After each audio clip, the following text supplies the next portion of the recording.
प्रिय छात्रों, मैंने इंटर का जो लास्ट वीडियो आपको डाला था यूट्यूब पे, वो था विद्युत वैभव वाले चैप्टर के ऑब्जेक्टिव क्वेश्चन किस प्रकार से आते हैं उसके संदर्भ में।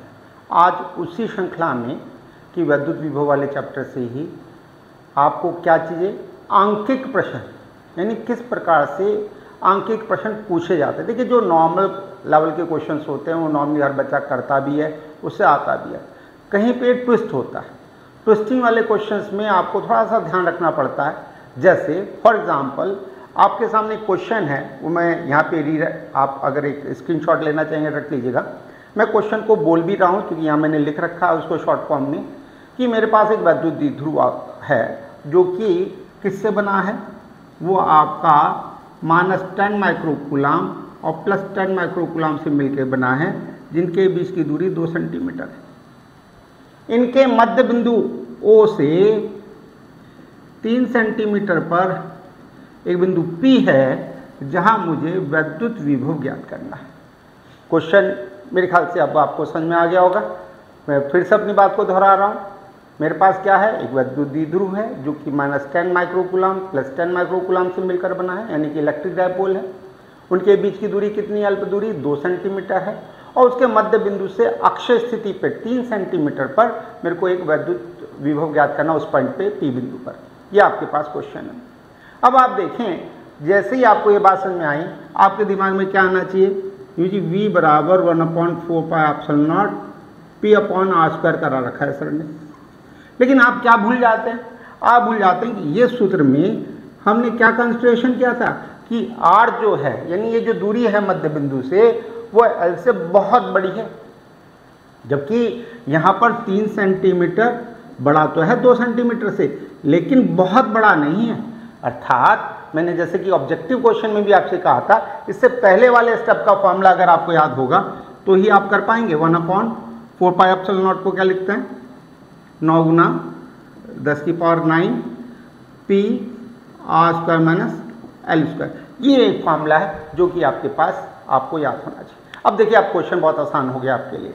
अब आपको क्या क्या चीज़ें दे रखी हैं, आपको दे रखा है Q, -Q और +Q, उनके बीच की दूरी यानी कि 12, और आपको P का फॉर्मूला भी पता है कितना होता है, Q × 12 यानी कि 10 माइक्रोकूलाम, माइक्रो का मतलब -6, 2 सेंटीमीटर का मतलब 2⁻², तो मेरे पास आ गया 20 गुना 10⁻8 कूलाम मीटर। ठीक बात है, ये आ गया P आपके पास। लेकिन आप इस फॉर्मूले का इस्तेमाल नहीं करेंगे। कौन से फॉर्मूले का इस्तेमाल करेंगे, इस फॉर्मूले का इस्तेमाल करेंगे। तो आपके पास क्या है, V बराबर 9 गुना 10⁹ P कितना है 20 × 10⁻⁸। आपके पास क्या R 3 × 10⁻² का होल स्क्वायर -2 × 10⁻² का होल स्क्वायर। अब आपको सॉल्व करना है। जो बच्चे बाव के हैं उनके लिए थोड़ी कठिनाई महसूस करते हैं वो लोग, तो क्या करना है दिमाग में कि आपको, अगर मैं इसे बड़ा ब्रैकेट में रखूं तो 9 × 10⁹, 20 × 10⁻8, यहाँ पे इसे क्या कॉमन दिखाई दे रहा है, 10⁻⁻4। देखिए, 10⁻2 का होल स्क्वायर है तो 10⁻⁻4 यहाँ पे भी है और 10⁻⁻4 यहाँ पे भी है, तो हमने इसे कॉमन ले लिया। तो यहाँ क्या बचा, 3 का स्क्वायर, यहाँ क्या बचा 2 का स्क्वायर। अब आप देखें, A² - B² का मतलब क्या है। अगला स्टेप है 9 गुना 10⁹, 20 × 10⁻8, कितना हुआ भाई, A - B यानी कि 1, और A + B कितना हुआ भैया जी, बता कितना हुआ A + B, तो आपके पास है 5। हाँ या ना, देख लीजिए, आपके पास A - B करेंगे तो आपके पास क्या है 3 - 2, यानी कि आपके पास कितना है 1। ऐसे सोच के बताना मेरे को। हाँ जी बताएं, क्या चीज़ है। तो आप सिंपल सी बात आप देखेंगे कि यहाँ पर ये 9 है, ये कितना है 4 है, तो बट नेचुरल है। अगर सिंपल सा करना होता तब भी 5 आएगा और गुना -4 ऊपर हो गया। ठीक बात है बेटा, कोई डाउट किसी को यहाँ पे? हाँ जी अब आप देखें आपने क्या मिस्टेक किया है, बताइए। क्योंकि मैंने जानबूझकर वो काम किया था जो बच्चा करता है। हमने यहाँ पे 12 लिया था 2, हाँ या ना, क्योंकि है 2, लेकिन यहाँ कितना है भैया जी, यहाँ है L।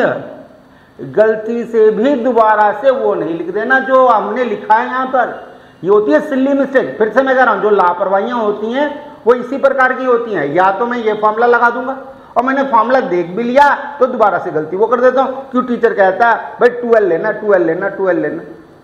यहाँ पर 12 नहीं है, यहाँ पे क्या है, L है, इसलिए ये वैल्यू 1 है। आई बात समझ में, आया ना? ठीक है जी। तो 3 में से 1 यानी कि 2 और 3 + 1 4, यानी ये वैल्यू आपके पास आई है। ठीक बात है। अब आप चेक कर लें, -4, ये 10, -3 और 9/4 को करोगे तो 2.25 यानी 2.25 और 10⁶ वोल्ट आपके पास जवाब आ गया। देखिए, 2 बातें मैंने यहाँ पर समझाने की कोशिश की इस क्वेश्चन से। एक, कौन सा फार्मूला इस्तेमाल करना है वो बात समझ में आ गई। P निकालते हुए 12 का इस्तेमाल करना वो बात समझ में आ गई। और यहाँ पर जब मैं L लिख रहा हूँ इस फार्मूले में, तो L का मान 2 नहीं है, L का मान कितना हो जाएगा, देखो ये भी L और ये भी L, तो 2 सेंटीमीटर टोटल है, तो ये 1 सेंटीमीटर है। उम्मीद करता हूँ इस क्वेश्चन से अब ये गलतियाँ आपकी नहीं होंगी। आर्टिकल भी इंपॉर्टेंट है, याद रखिएगा, और न्यूमेरिकल भी इंपॉर्टेंट है। आप स्क्रीनशॉट लेना चाहें एक स्क्रीनशॉट ले लें। उम्मीद करता हूँ ले चुके होंगे एक स्क्रीनशॉट। चलिए आगे बढ़ते हैं।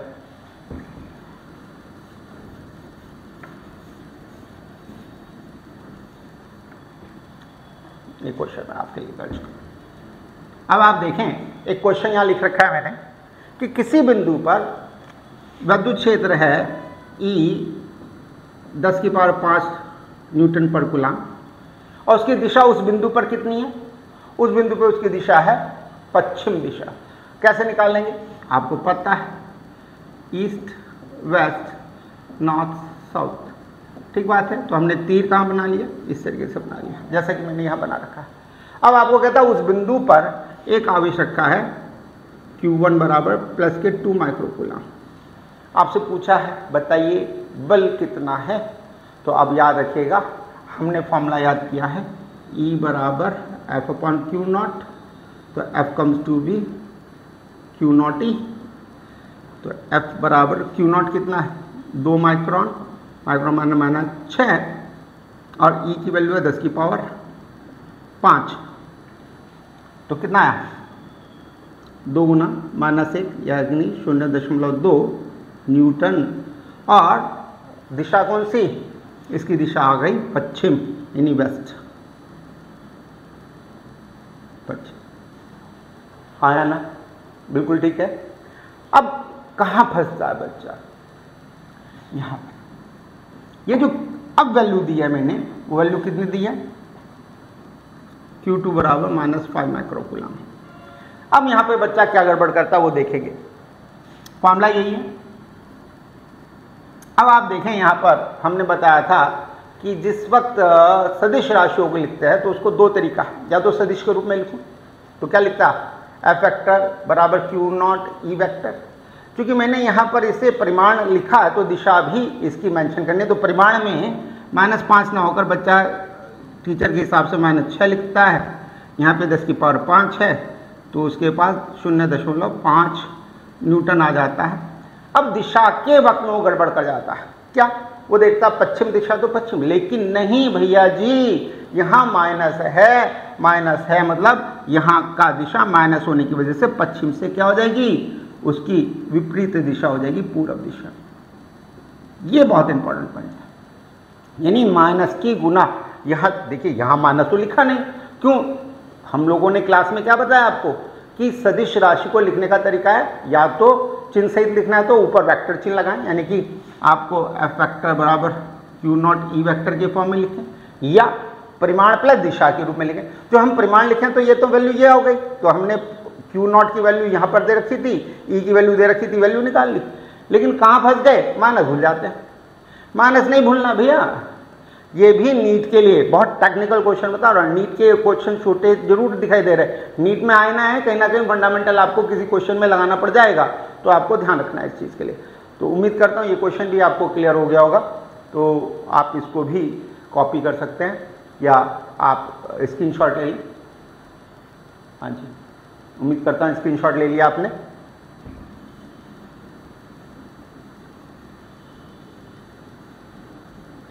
आप देखिए, एक क्वेश्चन है आपके पास कि E की वैल्यू दे रखी है 1/x² I cap Newton volt पर मीटर। आपसे पूछा दिशा बताइए, दूसरा पूछा है विद्युत क्षेत्र समान है या असमान है, और आपसे कहता है अनंत के बिंदु पर विभव शून्य मानकर बिंदु बराबर x बराबर 2 पर विद्युत विभव ज्ञात कीजिए। यानी कि मैंने उस बिंदु पे P मान लिया तो Vp ज्ञात कीजिए। क्वेश्चन हो सकता है समझ में आ गया हो, आपको नहीं आया तो देख लीजिएगा।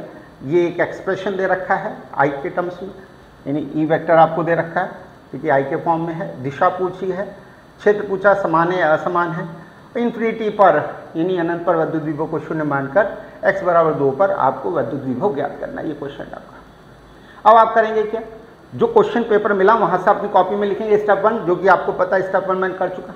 स्टेप 2 है रिवाइज क्वेश्चन, बिल्कुल रिवाइज क्वेश्चन। स्टेप 3 है दिमाग में क्या चीज आती है। अब देखो x की वैल्यू आपने जब 9th और 10th में गणित पढ़ा होगा तो y बराबर x² + 1 में x की वैल्यू आपने 0, 1, 2, 3, -1, -2 इस तरीके से वैल्यू रखी। तो जब मैं x की अलग अलग वैल्यू रखूंगा, यहाँ पे माइनस में रखूं या प्लस में रखूं, क्योंकि ये वर्ग है तो ये वाली वैल्यू 1/x² की वैल्यू कैसी आएगी, धनात्मक आएगी। क्योंकि माइनस रखूं तो भी वर्ग होने पे प्लस हो गया, प्लस है तो प्लस होना ही होना है। तो चूंकि 1/x² की वैल्यू धनात्मक है तो इस वैल्यू में आई कैप के ऊपर तो कोई परिवर्तन हुआ नहीं, और आई कैप किसको डिनोट करता है, पॉजिटिव x दिशा को। तो आपके पास पॉजिटिव x दिशा या पूरब दिशा, दोनों बात आपको दिमाग में रखनी है। वैसे 99% प्लस x दिशा रहती है, पूरब दिशा अगर दे रखी हो तो आपको प्लस x की दिशा में पूरब दिशा माननी होती है। अब देखिए x की वैल्यू मैंने रखी, हर बार वैल्यू रखूंगा तो E का मान बदलिए, यानी समान तो रहा नहीं, तो दूसरा आंसर अपने आप मिल गया, यानी कि ये असमान। अब तीसरे क्वेश्चन के लिए अब आपके पास कौन सा फॉर्मूला आने वाला है। तो अगर आपको विद्युत क्षेत्र की तीव्रता और विभव प्रवणता में संबंध याद है, यानी E बराबर -dV/dr, तो dV comes to be E vector dot dr vector. ठीक बात है, क्योंकि अदिश गुणनफल है, अदिश गुणनफल में तो ये अदिश ही रहेगा। तो मुझे V चाहिए, तो dV का कहाँ से कहाँ करूँ, अनंत से किस बिंदु तक, देखिए कहाँ तक, वो बिंदु कहाँ है 2 पर, तो ये 2 रखा। आप ये वैल्यू मैं यहाँ रख दूँ, ये अनंत है, ये 2 है, ये माइनस है। E की वैल्यू क्या 1/x² है, और dr की जगह चूंकि x की वैल्यू है तो यहाँ पर आप dx लिखेंगे, dr के लिए ये जनरल फार्मूला है यहाँ, इसलिए dx लिखेंगे। अब आपके पास क्या आ गया भैया जी, अब आप सॉल्व करना है, तो -इन्फिनिटी से 2x - 2 dx, मेरे ख्याल से कोई दिक्कत तो नहीं। और जिसे ये फॉर्मूला याद है कि x⁻n dx, n बराबर नहीं है -1 से, तो xn+1/n+1 होता है। ये सूत्र अगर आपको याद है तो आप इसकी वैल्यू को निकाल सकते हैं। देखिए माइनस ये क्या है, x -2 + 1 -2 + 1, अपर लिमिट क्या है 2, लोअर लिमिट क्या है इन्फिनाइट, माइनस x⁻−1, अगर आप देखें तो -1, ये 2, ये इन्फिनाइट, इस माइनस से माइनस कट गया, 1/x, ये 2, ये इन्फिनाइट। अब वैल्यू रखूँगा तो 1/2 -1/∞ क्या आ गया, तो देखिए 1/2 - 0, यानी 0.5 वोल्ट आपके पास जवाब आ गया। कितना आ गया 0.5 वोल्ट। मेरे ख्याल से उम्मीद करता हूँ क्वेश्चन समझ में आ गया होगा। और ये IIT में पूछा हुआ क्वेश्चन है, ये वाला क्वेश्चन यानी जो इसका तीसरा क्वेश्चन है वो आईटी का क्वेश्चन है, यानी कि बोर्ड में भी आराम से आ सकता है क्योंकि आपके कोर्स पे बेस्ड क्वेश्चन है, बेसिक कॉन्सेप्ट क्वेश्चन है, नीट के लिए भी इंपॉर्टेंट है। तो ये बच्चे जो नीट की तैयारी कर रहे हैं, ट्रिपल आईटी मतलब आईटी मेंस की तैयारी कर रहे हैं, उनके लिए इंपॉर्टेंट क्वेश्चन था। उम्मीद करता हूँ आपको मेरी बात समझ में आ गई होगी। तो आप स्क्रीनशॉट ले लीजिएगा, हो सकता है नीचे तक ना आ रहा हो, तो अगर आप मैथ्स को स्टूडेंट तो आपको क्लियर होना चाहिए और उसका फॉर्मूला आपको क्लियर होना चाहिए, अप्लाई करना आना चाहिए आपको। स्क्रीनशॉट ले लिया आपने, चलिए अगले क्वेश्चन की तरफ बढ़ते हैं।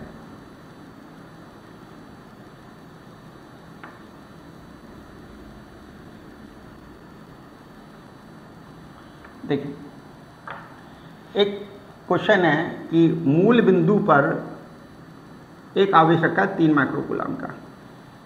एक बिंदु है 5a0 पर और दूसरा बिंदु है b -3a 4a पर। बात क्लियर है आपको? अब आपसे क्या कहता है कि क्या निकालना है, ये a है ये b है, तो va - vb निकालना है, इन दोनों बिंदु के बीच विभांतर ज्ञात करना है। तो स्टेप 1 कंप्लीट हो चुका। क्या क्या दे रखा हमने कॉपी आउट कर लिया।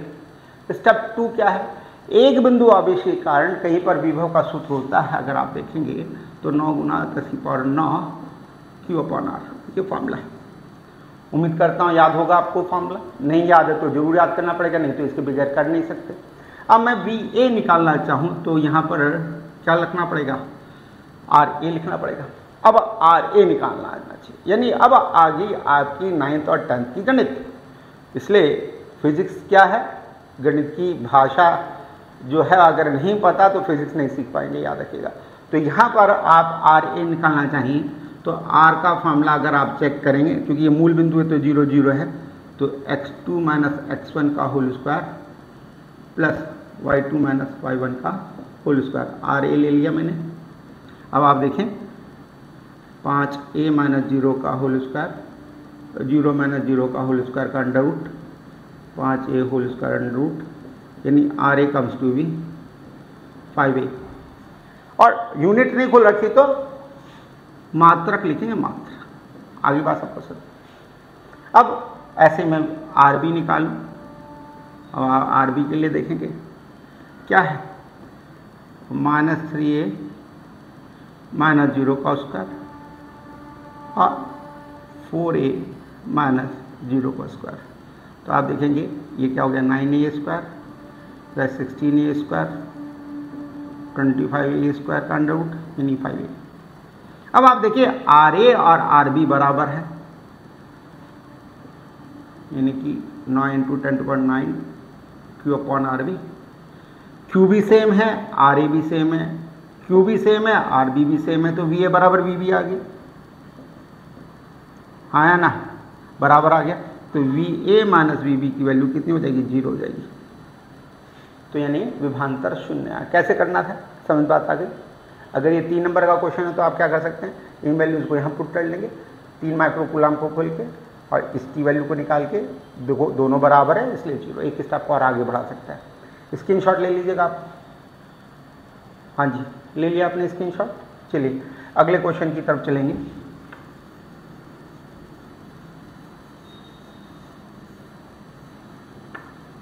देखिए आपको क्या दे रखा है,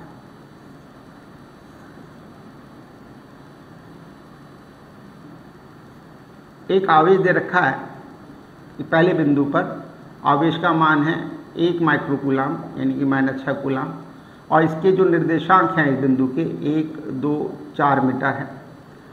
इससे एक बिंदु P है जिसके निर्देशांक कितने दे रखे हैं, 0 -4 3 दे रखे हैं। और आपसे कहता क्या है, यानी इस बिंदु के जो निर्देशांक हैं वो 0 -4 3 है। कहता है इस Q के कारण इस बिंदु पर विद्युत क्षेत्र की तीव्रता ज्ञात कीजिए।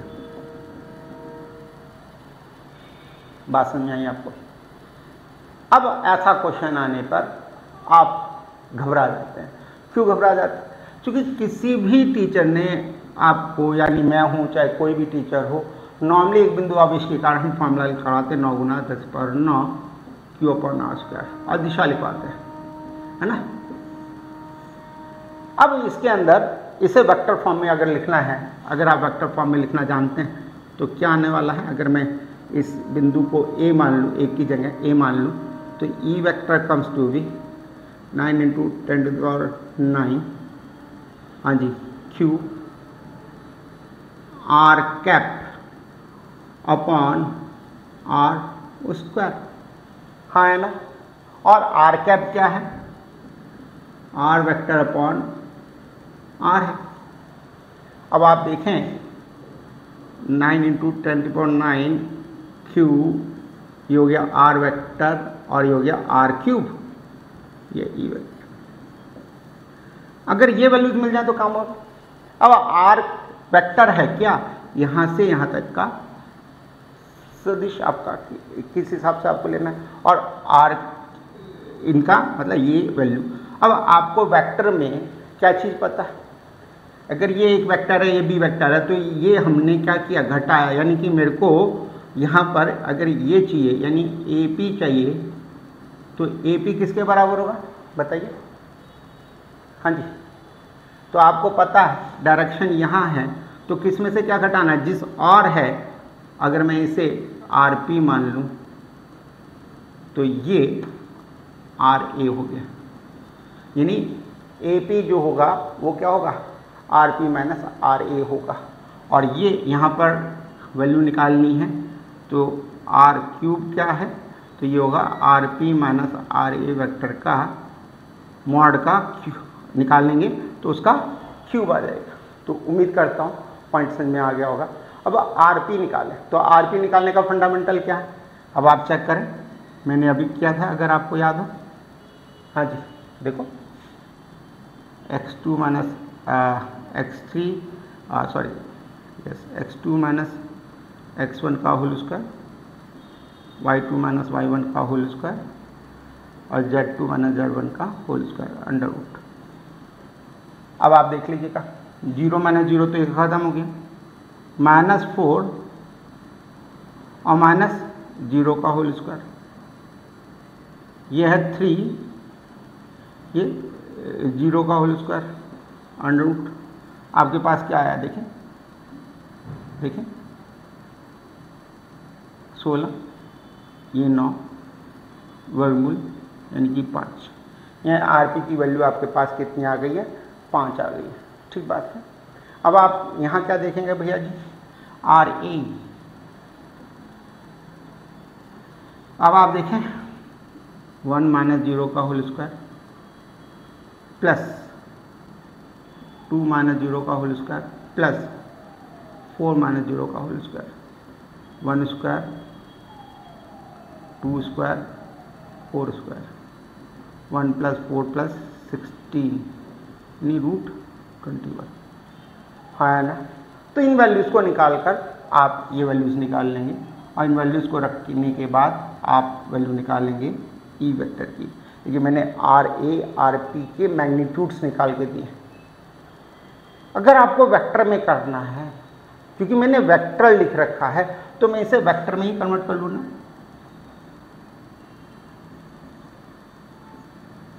ठीक है, अब देखें, अगर आपने इसी तरीके से इस क्वेश्चन को अपना लिया तो आप फंस जाएंगे।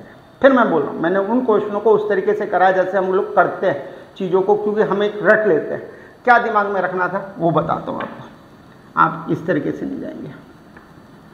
अब आपको क्या करना है, इसका आर ए निकालना है, तो आर है I cap 2j cap 4k cap, R P है आपके पास -4j कैप प्लस के 3k कैप।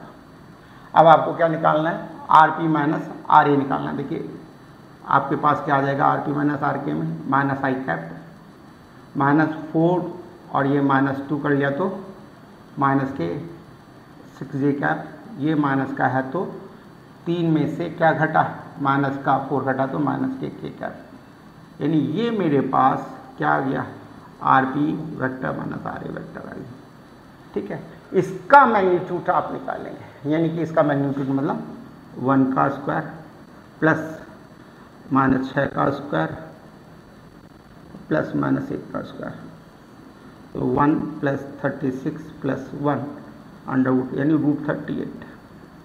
अब वैल्यू आ गई आपके पास, ये देखिए यहाँ पे क्यू रखना था, ये मॉड रखना है यहाँ पे। तो E vector comes to be 9 × 10⁹। Q कितना है आपके पास, 1 माइक्रोकूलम -6। ये कितना है आपके पास, माइनस का आई कैप, माइनस का 6j कैप, माइनस का k कैप, और नीचे क्या है, √38 का क्यूब। तो मैं लिख सकता हूँ 38 क्यूब का 2 आ गया और रूट का √2 आ गया। अब इसे सॉल्व करना है, उम्मीद करता हूँ सॉल्व कर लेंगे। वर्गमूल लेके वैल्यू निकाल लेंगे, ये वैल्यू को इससे भाग कर लेंगे तो यहाँ लगभग जो वैल्यू आएगी इसकी गुना इससे कर लेंगे, आई कैप में हो जाएगा, इसकी गुना इससे कर लेंगे 6 गुना हो जाएगा, जे कैप हो जाएगा, इसकी गुना इससे कर लेंगे तो के कैप हो जाएगा। तो इस तरीके से आप इस वैल्यू को निकालेंगे। उम्मीद करता हूँ ये क्वेश्चन भी आपकी समझ में आ गया होगा। तो आगे बढ़ते हैं। अगर आप स्क्रीनशॉट ले, देखिए मैं एक दो तरीके से मैंने बात पढ़ाने की कोशिश करता हूँ। एक नॉर्मली बच्चा जो होशियार है वो टीचर को फॉलो करता है। टीचर ने, हम एक क्लास में जब पढ़ाते हैं तो एक बहुत जनरल वे से पढ़ाते हैं, जिससे कि कमज़ोर बच्चा, एक मीडियोटर बच्चा, एक होशियार बच्चे को ऐसी चीज़ें मिल जाए कि वो एवरेज बिलो अबव हो जाए, यानी कि मोर देन 80-90% के आसपास आ जाए। लेकिन 90% से ऊपर जाने के लिए आपको एक्स्ट्रा मेहनत की ज़रूरत है। वो एक्स्ट्रा मेहनत क्या, वो एक अच्छे बच्चे को अच्छी चीज़ों के बारे में जो वो मिस्टेक करता है उससे दूर रखना है। तो उसके लिए ये वीडियो मेरी बहुत इंपॉर्टेंट है आपके लिए। तो प्लीज़ इसको आराम से सोचिए। हो सकता है अब तक आपने स्क्रीनशॉट ले लिया हो, तो स्क्रीनशॉट ले लिया आप लोगों ने। चलिए अगला क्वेश्चन कर रहा हूँ। ये भी आपके लिए क्या है, ऑब्जेक्टिव क्वेश्चन को याद करने की टेक्निक है। आपसे क्वेश्चन क्या कि मेरे पास कैपिटल N बूंदे हैं, N बूंदे हैं आवेशित जल की, और प्रत्येक का आवेश कितना है, Q है। इनको मिलाकर मैंने एक बड़ी बूंद बना दी, माना इसकी त्रिज्या कैपिटल R है, इसकी स्मॉल r है। तो यहाँ कैपिटल Q हो गया। कितना हो जाएगा कैपिटल Q, तो आपको पता है आवेशित गुणों से कि ये किसका, योज्यता का नियम का फॉलो करता है, तो NQ इसका टोटल आवेश हो जाएगा। ठीक बात है। अब हमने पहला क्वेश्चन आपसे क्या पूछ रखा है कि बड़ी बूंद की त्रिज्या और छोटी बूंद की त्रिज्या का अनुपात ज्ञात कीजिए। अब आप देखें, जो बड़ी बूंद का आयतन है वो इतना, और एक छोटी बूंद का कितना है, इतना है। और छोटी बूंद कितनी है, कैपिटल N है, तो कैपिटल N है तो कैपिटल N लिखेंगे। इससे कट गया, तो R comes to be N 1/3। देखिए घनमूल ले रहा हूँ R, तो capital R upon small r आ गया 1 N की 1/3। यानी ये पॉइंट अब आपको हमेशा के लिए याद करना है। आप कहीं पे भी, चाहे स्पष्ट तनाव वाला क्वेश्चन हो, कहीं पे भी बड़ी त्रिज्या और छोटी त्रिज्या में संबंध निकालना है तो नंबर ऑफ जो बूंदे हैं उसमें ये रख के 1/3 करेंगे तो आपका जवाब आपके पास आ जाएगा। तो ये भी आपका कॉन्सेप्ट पॉइंट है। अब आप देखें V की वैल्यू, छोटी बूंद के लिए V' मान रहा हूँ 9 × 10⁹ Q/R, एक बूंद किया, एक बूंद का। बड़ी बूंद के लिए क्या आ जाएगा, अगर आप देखेंगे, हाँ जी कितना आएगा बताइए, 9 × 10⁹। कैपिटल Q कितना है, NQ, और क्या है कैपिटल R। लेकिन ये कितनी बूंदें हैं, यहाँ देखिए, हाँ जी कितनी बूंदें हैं, कैपिटल N बूंदें। लेकिन कैपिटल N बूंदों की बात नहीं की, उसने क्या कहा, बड़ी बूंद और छोटी बूंद के पृष्ठ पर जो विभव हो उसका अनुपात ज्ञात कीजिए। यानी मेरे को V' यहाँ रखा, तो 9 × 10⁹ Q/R यहाँ रख लिया, अपॉन किया, इससे ये गया और इससे ये गया, तो मेरे पास क्या आ गया, NR। ठीक बात है, देख लीजिएगा, बार बार गुना, अंदर गुना। तो अब आपके पास क्या आ गया, NR upon small r, N ये N1/3। सॉल्व करेंगे, बेस ऊपर जाएगा तो माइनस हो जाएगा, तो 2/3। तो आपके पास आ जाएगा V/V', सॉरी V/V', कितना आ गया, इतना आ गया।